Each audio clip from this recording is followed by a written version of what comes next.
श्री साई सेवा मंडळाच्या मानाच्या पालखीचे उरणमधून शिर्डीकडे प्रस्थान। उरण तालुक्यातील श्री साई सेवा मंडळाच्या मानाच्या पालखी दिंडी सोहळा पदयात्रेचे आयोजन करण्यात आले आहे। 5 डिसेंबर 2024 रोजी या पदयात्रेची सुरुवात करण्यात आली। या पदयात्रेसाठी दरवर्षी मदत करणारे महेंद्र घरत आणि शुभांगी घरत यांना मानाच्या पालखी पूजनाचा मान देण्यात आला। त्यानंतर पालखी दिंडीने उरणहून शिर्डीकडे प्रस्थान केले। यावेळी उरण तालुक्यातील शेकडो पदयात्री उपस्थित होते। विठ्ठल ममता वादे, संवाद मराठी लाईव्ह, उरण।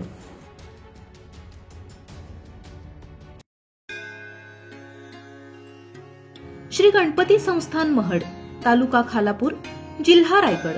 श्री वरद विनायकाच्या भक्तांसाठी भक्त निवासाची सोय, स्वच्छता आणि 24 तास गरम पाणी, सीसीटीव्हीची नजर। आगाऊ नोंदणीसाठी संपर्क करा 02192 26 69 12 72 76 47 38 54।